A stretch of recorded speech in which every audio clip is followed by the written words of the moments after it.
A 10-year plan for the National Disability Insurance Scheme and education reform will be at the core of tonight's budget. Treasurer Wayne Swan says his sixth budget will be about some very big investments and a stronger, fairer and smarter country.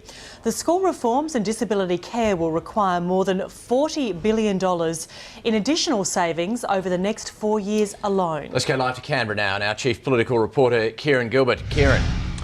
Michael, good morning, Nina. Well, we heard from Treasurer Wayne Swan in that traditional news conference as he arrived at Parliament House, talking about the need to give certainty to those with disabilities and certainly in terms of education funding as well. I can tell you that the government's going to need at least, well, more than $40 billion to make room for those two signature policies in the next 4 years alone. And then beyond that, as we've been reporting all morning, Treasurer Swan will also provide a roadmap for the next decade to give that certainty. He says that people with disabilities, you don't have them for 4 years, you have them for life, was the point that he made this morning, hence the need to give that certainty. He was also making this a challenge, though, for the opposition to either agree to the savings made tonight or to provide their own savings. Our political reporter Laura Jays has taken a look at this morning's comments and events here in Canberra on Budget Day 2013, and she filed this report. Wayne Swan arrived at Parliament House to hand down his sixth budget. Not just any budget. 4 months to the day from the federal election, it could be the last roll of the dice. I'll be doing in this budget what I've done in every one of my last 5 budgets, and that is putting jobs and growth first. The Treasurer will take an unprecedented step and outline a 10-year plan to lock in 2 signature policies, the National Disability Insurance Scheme and the Gonski School reforms. You know, you can't invest in education on a 4-year forward estimate cycle.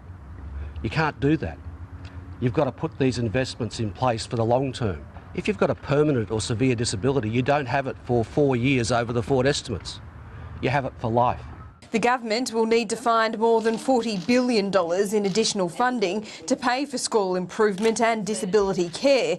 But the Treasurer will go beyond the standard 4-year forecast in a move he says will give certainty but will also test the opposition.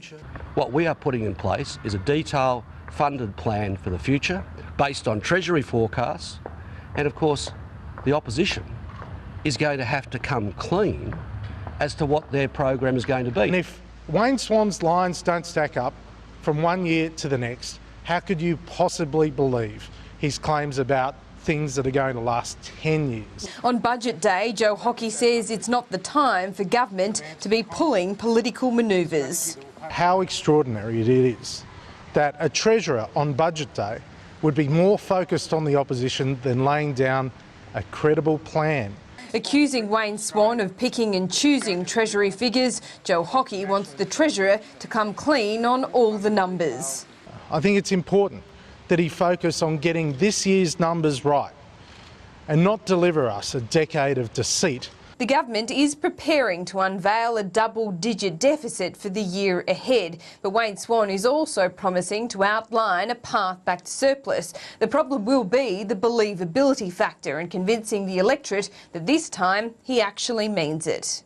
From the measures already announced, around $23 billion in savings will be made. The budget will also include incentives for big investors to get behind multi-billion-dollar road and rail projects. But sweeteners, there'll be few, and to no avail, according to Tony Windsor. My guess is he won't be Treasurer after September.